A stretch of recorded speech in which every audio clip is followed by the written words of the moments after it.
Margot Hayes remembers the funeral like a slow-motion photograph. Gray sky, damp soil, the hollow sound of the pastor's words and the way the casket closed on 42 years of living as if a chapter could be sealed with a single shove of dirt. And in the middle of that unbearable quiet, her phone buzzed against her thigh and the screen lit up with a message that felt like frost through her bones. I'm alive. That's not me in the casket. For a moment she thought the grief had cracked her mind. She stood there, trembling, palms raw from grief and from the sudden, impossible hope that maybe Ernest had been taken by mistake, that the body below them was a cruel error. She typed with hands that did not feel like hers. Who are you? The reply came quick and thin. I can't say. They're watching. Don't trust our sons. The word sat on the screen like a threat and a lifeline at once, and for the first time that day Margot noticed the expression on Charles and Henry's faces, polite, controlled, like men who had hurried through a funeral checklist rather than loved and lost. Theirs were the same hands that had folded the papers authorizing the shortest service, the same calm voices that had arranged the pickup and the casket as if expedience were a kindness. That day, as the pastor spoke about rest and peace, Margot felt a fracture open inside her that no prayer could mend.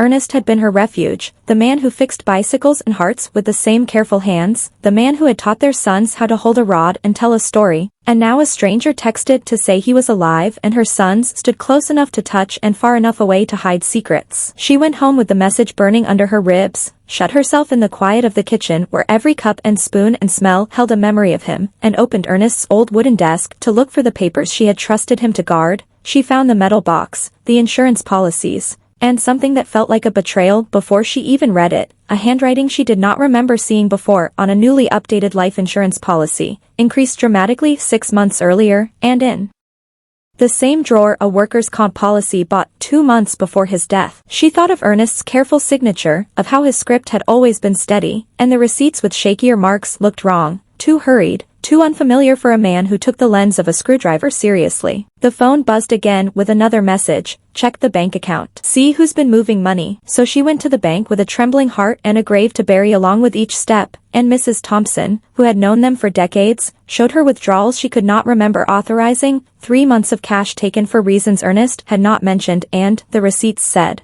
sometimes accompanied by one of her sons who said he had helped his father sign because of poor eyesight. Margot thought of Ernest's glasses, perched on a hook by the sink, and how he never took them off during the day. The explanation sounded like an excuse written to hide something worse. That night she found a note in the shop tucked under a toolbox, written in Ernest's hand with the tremor of a man suddenly afraid. Charles insists I need more insurance. He says it's for Margot, but something doesn't feel right. Beneath it, another line, Henry brought papers. He says they're to modernize the shop. Why all the hurry? The notes read like a man trying to map danger in the margins of his ordinary life, and when she found the envelope sealed with her name inside the desk, Ernest's last letter to her, words that had the steady tenderness of the man she loved, it was like having him speak from beyond, warning her not to trust even those she had raised. The next morning her son's behavior that had once been only disappointing now read like a script written by people who had rehearsed their acts of care and cruelty, efficient at the hospital, preoccupied with insurance forms, chillingly calm at the sight of machines beeping in the ICU. They spoke of costs and beneficiaries with a cadence that made Margot feel small and accused. She had been taught to keep her pride, to live on the modest income of a seamstress and a shopman's wages, and now the same boys, grown and suited, spoke of selling the house as if the place that held the first nights of their lives and the smell of coffee on Ernest's breath were only an asset to be liquidated. Then, when doubt took a proper shape inside her, the messages continued like breadcrumbs from a secret helper. Go to Ernest's shop. Look in his desk. There are things you didn't see. She went with the steadiness of someone who had nothing left to lose and found the shop too clean, no singed metal, no pieces rearranged by a blast, only tools in their places, the welder quiet and the compressor obedient, as if someone had staged a scene of catastrophe and then erased the mess. In a drawer she found Ernest's letter and the photograph of a man she knew, her son, leaving a hardware store with a small bottle in his hand, dated 5 days before the accident. The images blurred, then sharpened like film catching up, cash debts hidden beneath suit pockets, late-night calls, the sudden acquisition of methanol from a store on the edge of town, and Ernest's growing suspicion, recorded in the quiet corners of their home because he had been afraid enough to hire a private investigator. Margot's breath hitched at this. Ernest had not been paranoid. He had been protective, a slow-burning kind of caution that turned, in his last weeks, into action. He had placed listening devices, he had asked a stranger to watch their sons,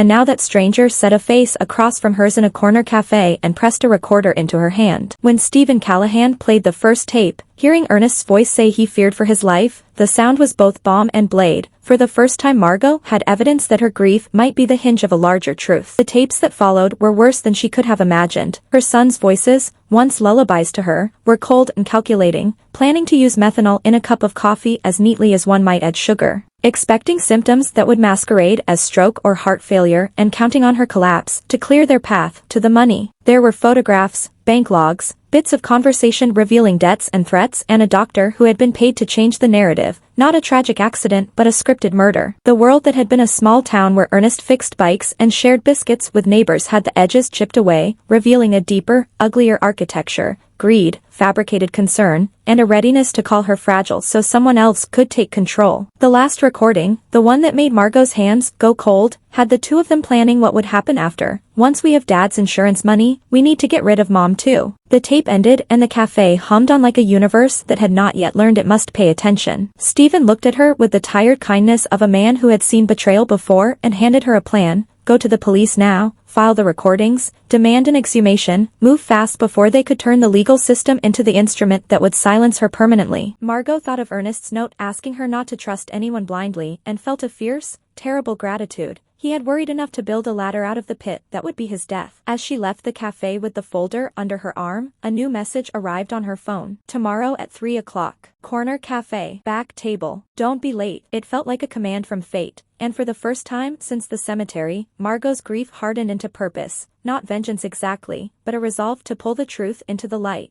even if it meant losing the sons she had loved to the men they had become. The war had begun. When Stephen Callahan closed the folder and slid the small recorder across the table, Margot felt time compress into a single, precise point, a point that would either pierce the town's silence or be smothered by a practiced lie. There was no theatrical flourish in the corner cafe, no sudden shout, no cinematic reveal. Instead, there was the steady, ordinary world: steam on the coffee cups, a waitress wiping a table, a clock that kept beating, and beneath it, recordings that would not be ignored. Stephen's voice was low as he explained the plan. We go to Sergeant O'Connell tonight with everything, we ask for exhumation, and we make sure the DA sees the proof before they can bribe and bury the truth. Margot listened with a clarity that felt like frost on the inside of her skull. Grief had polished her into focus. The private investigator had not simply collected gossip, he had documented a conspiracy in the mundane language of voices and receipts, and that mundane language would be the instrument that cut through crafted grief and cultivated alibis. She thought of Ernest's handwriting in the drawer, his last tremulous warnings, and felt a steady, terrible gratitude. He had not only loved her, he had planned for her when planning became survival. That night they walked into the police station like two ordinary townspeople carrying extraordinary proof. O'Connell, who had known Ernest for years and had the kind of face that carried memory and steadiness, listened with an attention that made Margot feel less alone than she had since the hospital hallways. The sergeant did not promise theatrics. He promised procedure, evidence catalogued, DA contacted, chain of custody respected. He warned her of the ugliness that might come: public scandal, town gossip, the possibility that people she had known all her life would turn their backs to avoid the heat. Margot could have cared less about polite neighbors now. She wanted bones of truth, and the exhumation was the key. In the hush between calls at the station, Stephen placed the recorder and the photographs on the sergeant's desk. The image of Charles leaving the hardware store with a bottle in his hand sat there like a photograph of treachery, ordinary in its grain and devastating in its implication. The bank statements were organized into neat chronological piles, each withdrawal a small, undeniable betrayal. O'Connell did not blink. He called the DA in the middle of the night. When the prosecutor arrived, serious and sober-eyed, he sat at the edge of Margot's grief and treated the case with a professional cruelty in service of justice. Gather everything now, he said. Don't let them destroy records. Don't give them time to buy favors. The DA authorized warrants and an urgent exhumation. It was not the sort of immediate cinematic raid people imagined when a crime was exposed. It was paperwork and phone calls and the slow, unstoppable machinery of law warming up. Still, for Margot it felt like justice waking from a long, cynical sleep. Word travels strange and fast through small towns, and even as the police worked, Someone fed rumors to keep the Hayes household unstable. A note slid beneath Margot's door warning her to be careful, that the family would be humiliated if she pursued this, that grief must be respected. She folded the paper and put it in the drawer beside Ernest's old tools. A small insult dropped like ash into the place where her life had burned the brightest. The next morning, Charles and Henry were as composed as ever in public, but their private scenes were cracking. They met with lawyers who smelled of expensive city offices and legal strategies shaped to buy time and sow doubt. They visited Judge Miller, seeking to preempt her actions with legal motions declaring Margot unfit to manage her affairs, and they called doctors who would sign reports without examining her in person,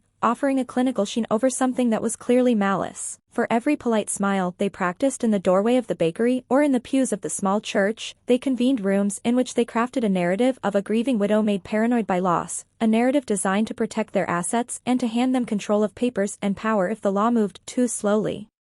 Margot watched it all from a new vantage point. She observed their hands when they thought no one was looking, the short, nervous breaths Henry took when the word exhumation found its way into conversation, and Charles's attempts to look paternal while his eyes counted debts. She felt a strange, cold pity for the boys she had raised, a pity sown with the burning recognition that pity could not unmake what they had done. The DA, working with O'Connell, arranged the exhumation under police guard. The early dawn, when the ground was peeled back, smelled of wet earth and the town's attention. Neighbors came in little knots, not yet sure of what to say, watching this private life turned public. Margot stood beside the grave with Stephen and the sergeant like quiet pillars. When the coroner confirmed the presence of methanol and the lab results began their slow, clinical chorus, a sound like a great lock opening echoed in her chest. It was not a single moment of victory. It was the beginning of a long, grueling cross-examination of motives and money, of alibis and manipulated documents. Once the lab could irrefutably connect the poison to Ernest's blood and match the timeline to the recordings and the purchase photograph, the tenor of the town shifted. People who had once exchanged polite nods stopped by with casseroles, and then, when the full story leaked, with apologies and shame, the funeral that had been intimate and rushed became a focal point for the cinematic horror of betrayal. Reporters from the nearest regional papers appeared, not for spectacle, but because the case had cracked open something raw in ordinary life. The fear that anyone's neighbor could be willing to kill for debt. In the days that followed, Charles and Henry tried subtlety and then force. They pressed their legal advantage to have Margot declared incapable, to control the money they had planned to inherit anyway, claiming she was too fragile, too suggestible,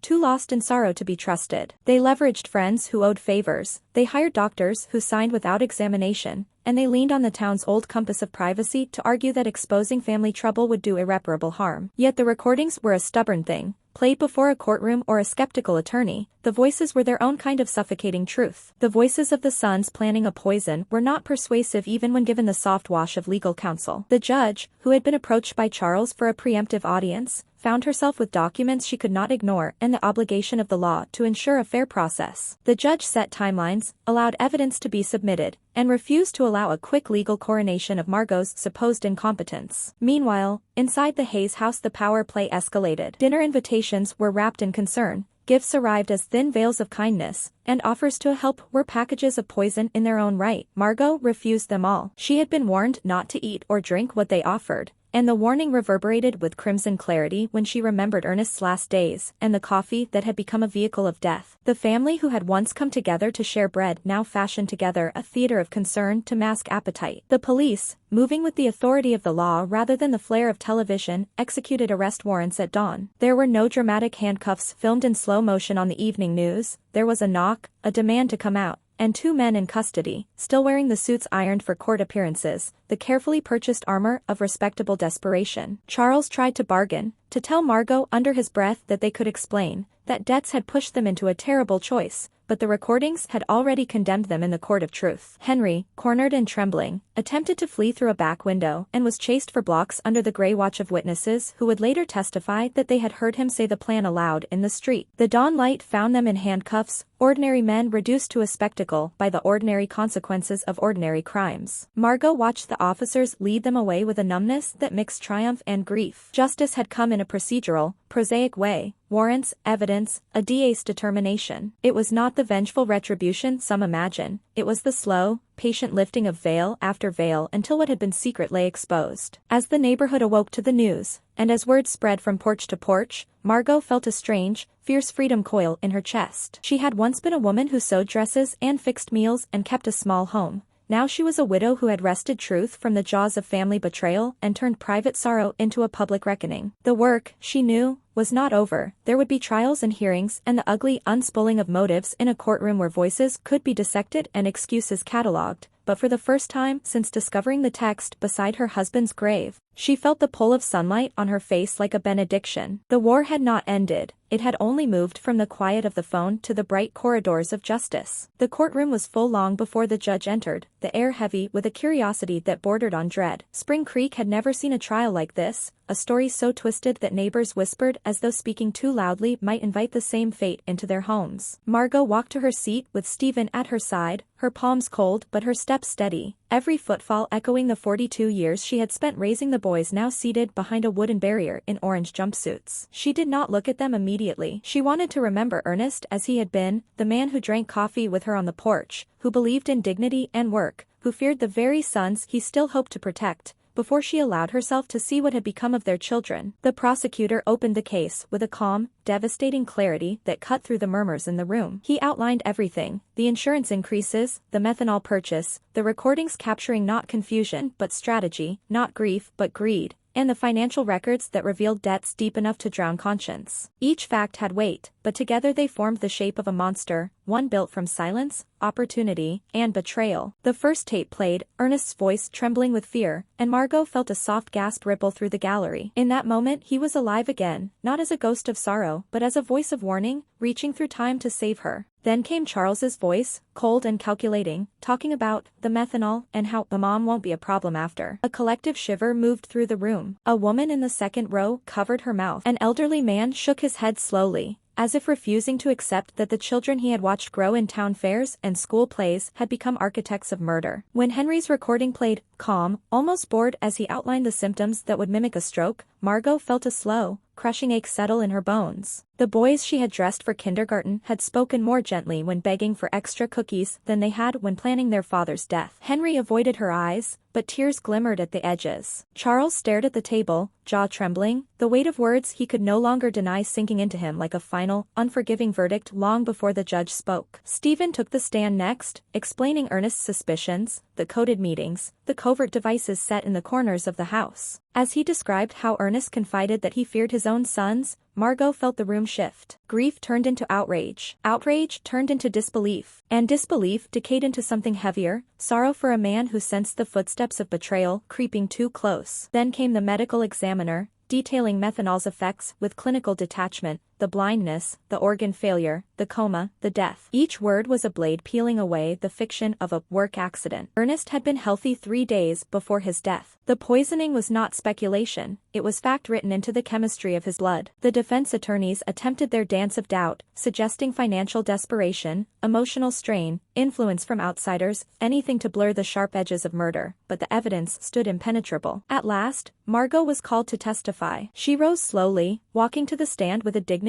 that made people straighten in their seats. She placed her hand on the Bible, not because she needed the gesture to tell the truth, but because Ernest would have wanted her to. "Mrs. Hayes," the prosecutor said gently, "what was your relationship like with your sons before your husband's death?" She drew in a breath that felt like lifting a mountain. "I believed we were a close family," she said, her voice steady though her heart fluttered. "I raised them with everything I had." Ernest worked himself into exhaustion to give them a good life. "We ate together, prayed together, laughed together. I loved them more than my own breath. But love does not keep darkness out if someone chooses it." She turned then, really turned, to look at Charles and Henry for the first time since the handcuffs had clicked around their wrists. For a moment her heart cracked open, seeing the children they had once been flicker across their faces. But the men sitting before her were not those children. They were strangers wearing borrowed memories. "I trusted them," she continued softly. "I trusted their words. I trusted their grief. And that trust nearly cost me my life." A hush fell over the courtroom. Even the judge paused, hands resting still on the desk. "At what moment," the prosecutor asked, "did you begin to suspect the truth?" Margot lowered her eyes briefly, as if revisiting the cemetery where everything had begun. When my husband's coffin was lowered into the ground, she whispered, and my phone vibrated with the message, "I'm alive." "That's not me in the casket." A woman in the front row began to cry. Someone else whispered a prayer. The defense objected, irrelevant, emotional manipulation, but the judge overruled it. Grief was not a weapon in Margot's hands, it was the truth. The prosecutor guided her through the timeline, the false accident story, the bank withdrawals, the insurance changes, the forged signatures, the lies delivered with practiced sympathy. And then he asked the question the entire courtroom had been bracing for, "Mrs. Hayes,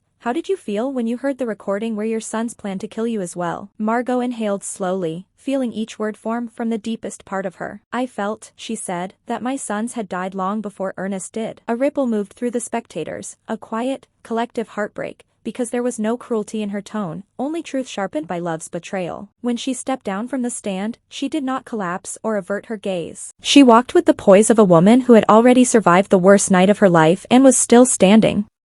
After 3 days of testimony, tapes, documents, witnesses, and truths too heavy to deny, the courtroom was ready for judgment. The closing arguments were fierce.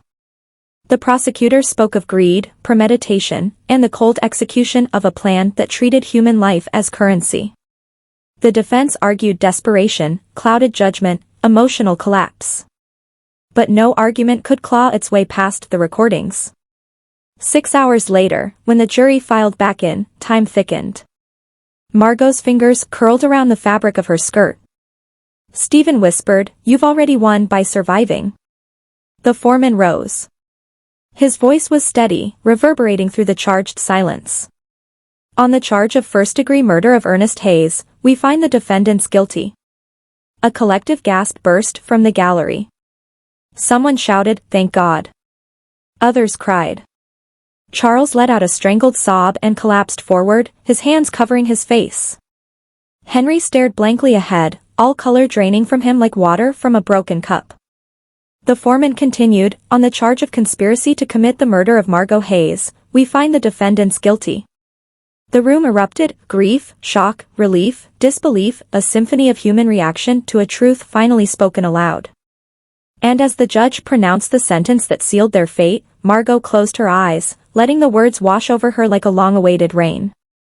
And the verdict changed everything. The trial ended, but the world did not fall quiet. Instead, Spring Creek hummed with a new and uneasy awareness, as though the town itself needed time to settle around the truth that had burst open in its center. People did not know whether to approach Margot with condolences, with awe, or with the careful distance reserved for those who had walked through fire and come out the other side without burning. She moved through the days like a woman learning to breathe again, slowly, deliberately, as if each breath had to be renegotiated with the universe. Ernest's absence was still a shadow across her porch, a quiet space in every room of the house, but now the grief flowed cleaner, no longer poisoned by doubt or fear.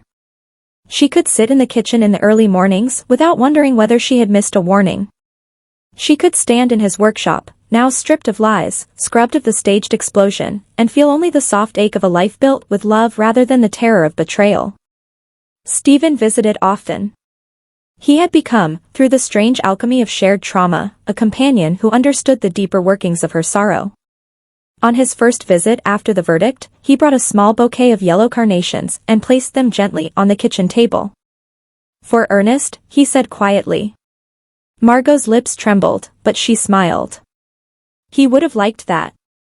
The weeks that followed were filled with administrative echoes of the trial, reporters requesting interviews, letters from strangers thanking her for her courage, lawyers finalizing paperwork, and neighbors who brought casseroles but lingered too long, wanting details no one should ask from a grieving widow. Through it all, Margot tried to reassemble her days into something soft and livable. The insurance money, that poisoned sum, haunted her like a ghost. Every time she looked at the figure in the bank documents, she felt Ernest's last days twisting in her stomach. So she made a choice on a warm afternoon as sunlight spilled across the porch. She would not live on money that cost her husband his life. Instead, she decided to build something Ernest would have been proud of. And so, the Ernest Hayes Foundation for Victims of Family Crimes was born. Its mission was simple but profound, to protect others who sense danger in the shadows of their own homes, to give them the tools and courage Ernest had tried to gather for her. The first months of the foundation were slow, shaped by nights of planning and days of paperwork, but soon phones began to ring with quiet, trembling voices, a woman whose brother controlled her finances, a teenager whose uncle threatened him for inheritance money, a man whose sister tried to force their mother into a fraudulent care home. Each story cracked Margot open again, but each one also mended something inside her, stitching her sorrow into strength. And when the first case she helped resolve ended in justice, she went to Ernest's grave and whispered, "We did it." The garden she planted where his workshop once stood grew wild and brilliant, red roses for love, white carnations for truth, sunflowers that turned their bright faces toward the sun. Every bloom felt like an apology and a promise. It became the most visited piece of her home. Neighbors would pause at the fence to admire it, but only a few were allowed to step inside. It was sacred ground. Life, however, is never a clean set of chapters. One afternoon, 6 months after the trial, a guard from the state prison delivered a letter. Charles's handwriting, once steady, now shaky, crawled across the envelope. Margot sat with it for nearly an hour before opening it. When she finally unfolded the page, her heart squeezed. He wrote of guilt that chewed through every hour of his confinement, of the nights he woke screaming Ernest's name, of debts he once thought were heavy but now understood were nothing compared to the weight of a father's love. He begged forgiveness he knew he did not deserve. And at the bottom, he wrote one last line, "Tomorrow I will take responsibility." In the beginning, Margot opened them, searching for remnants of the boy she once tucked into bed. But each letter felt like reopening a wound that finally had begun to scar. And so she began placing them, unopened, into a shoebox at the back of her closet, a quiet graveyard for words too heavy to carry. Jasmine disappeared shortly after the sentencing, slipping out of Spring Creek like a shadow. Some said she changed her name. Others whispered she had remarried. Margot didn't care. The woman had been a fuse, not the flame, and even fuses eventually burn out. Yet amid the ashes, community bloomed. People who had once looked at Margot through the tinted lens of gossip now approached her with respect. Her courage had turned the town's tragedy into its warning, its lesson, its turning point. And still, Margot lived quietly. She read books by the window, made tea in the afternoons, and watched the sunflowers lean toward the light. Sundays remained her sacred ritual. She visited Ernest's grave with fresh flowers and spoke to him about the families she had helped, about Stephen's weekly visits, about the growth of the foundation, about the peace slowly settling into the corners of her life. One morning, as she placed lavender on his grave, she whispered, "I don't hurt anymore when I think of them." The wind stirred the trees as if Ernest answered. "I only feel pity now," she continued softly. "Not for what they did, but for what they could have been." That evening, sitting on the porch with a blanket around her shoulders, Margot realized something profound. Forgiveness was not something she owed to anyone. Not to Charles. Not to Henry. Not even to herself. Forgiveness was simply a door, and she could choose whether to keep it closed, half open, or wide as the sky.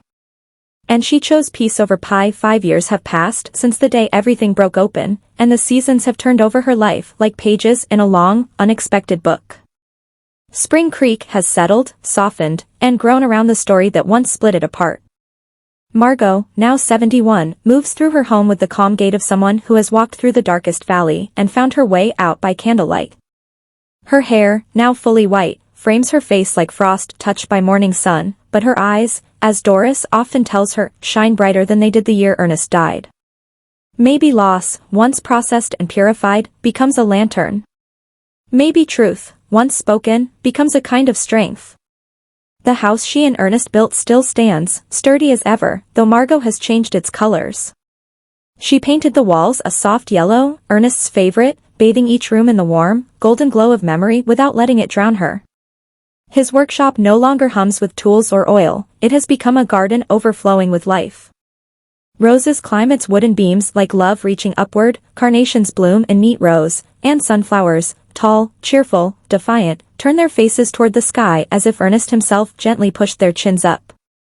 Children from the neighborhood often pause by the fence to peer in. Sometimes Margot lets them in to pick a daisy or chase butterflies, and their laughter folds into the garden's sunlight like a blessing. Stephen Callahan remains a steady presence in her life, a friend at first, then something quieter and deeper, a chosen family. Every Wednesday, he arrives without knocking, carrying pastries from the bakery and stories from his latest investigations.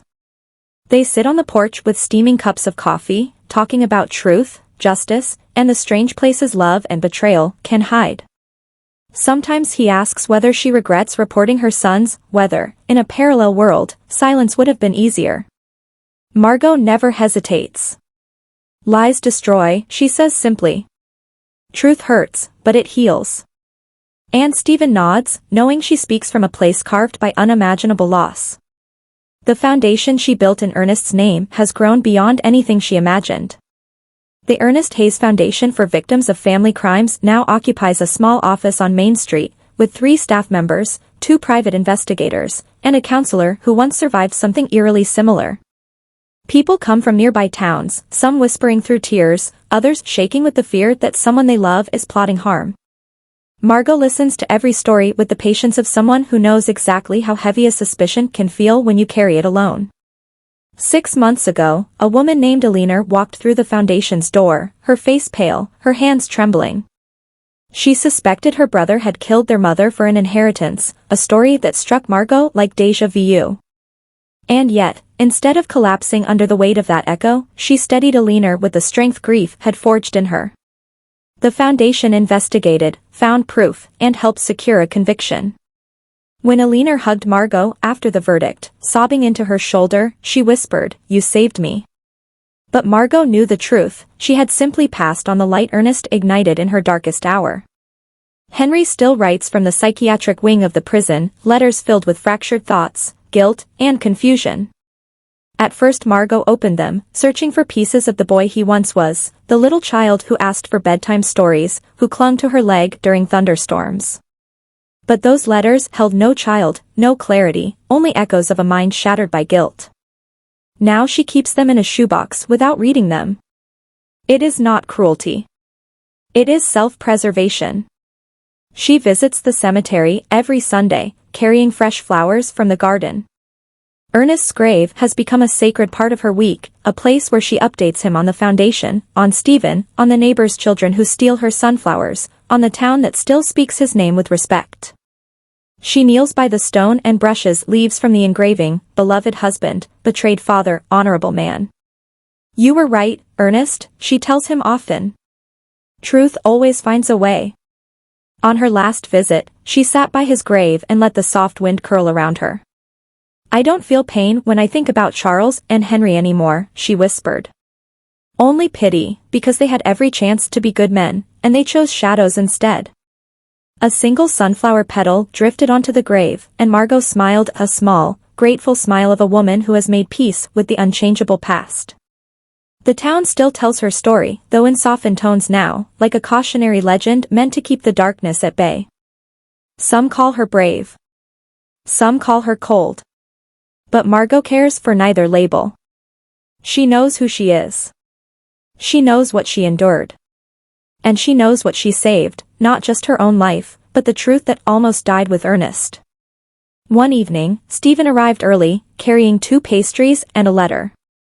"It came today," he said, offering it gently. "From a national victims advocacy group, an invitation to receive an award for her work." Margot read the letter slowly, her chest warming. "All I wanted was justice," she said softly. "And look what grew from it." Stephen smiled. "Sometimes justice is a seed." They spent the rest of the afternoon in the garden, planting new flowers for spring, the soil soft under their hands, the sunlight golden, the world finally calm. As Margot pressed a sunflower seed into the earth, she felt something she hadn't felt in years, something light, like hope with wings. The past had been a battlefield. But the present was hers. And life, at last, remembered how to be gentle. "Tonight, as I sit on my porch beneath the quiet sky, the world around me feels softer than it has in years. The crickets hum in the distance, a soft and familiar rhythm, and the wind slips through the sunflowers Ernest once taught me to plant, leaning their faces toward the fading light as though listening for his voice. At 71, I have learned that healing is not a destination but a slow unwinding, a gentle reclaiming of the pieces grief tried to take. I run my hand along the armrest Ernest built decades ago, each scratch a memory. Once, this porch held the weight of sorrow unbearable. Now it holds peace so tender it almost feels like a prayer. The foundation has grown beyond what I once imagined, touching towns and families I will never meet but whose lives now thread through mine. Letters arrive weekly, some filled with gratitude, some with trembling ink written by people still trapped in shadows, asking for help, for guidance, for courage. And I answer every one, because I know what it feels like to stand alone on the edge of truth and wonder if anyone will believe you. Stephen often joins me here in the evenings, as he does tonight. He sits quietly beside me, sipping his coffee, his presence steady and familiar. We rarely need many words now, silence between us is comfortable, a shared acknowledgement of all we have endured together. You did something remarkable, Margot, he says eventually, looking over the garden. You turned tragedy into shelter. I smile gently. We did. Ernest, the truth, none of this was mine alone. He doesn't argue. He never does. A hummingbird darts between the roses, its wings flashing emerald in the porch light. Life, in all its delicate persistence, continues. Sometimes I still look toward the old road expecting to see Charles or Henry walking toward me as the boys they once were, mud on their pants, laughter spilling from them like sunlight. But ghosts are not meant to return as flesh, and longing cannot rewrite what has already been carved. I have stopped asking why, because that question lives in circles. Instead, I have learned to ask what now, and that question has led me to rebuild my life one honest day at a time. I still think of Charles and Henry, but not with hatred. Hatred is a fire that eats its own house. Instead, I feel sorrow, the quiet kind, the kind that lays flowers on graves and hums old lullabies to memories that once were sweet. And yet, even in that sorrow, there is release. Their story ended in darkness, but mine did not. Ernest's did not. Our love survived in the work we left behind. Every time the foundation helps another voice rise above fear, every time justice finds its way into a home that thought it was forgotten, I feel Ernest beside me, his hand warm in mine, saying, "You kept your promise, Margot." A soft gratitude fills my chest. Yes, I whisper into the night. And I'll keep keeping it. The neighbors often ask me how I remained so strong after everything. I tell them the truth, strength isn't something you find, it's something you grow. Watered by heartbreak. Fed by truth. Bloomed by love. Sunday will come soon, and I will visit Ernest's grave again with fresh flowers, sunflowers and carnations this time.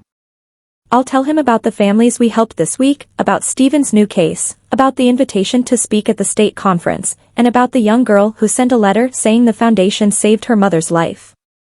And I know, in that quiet place where love never dies, he will hear me. He always has.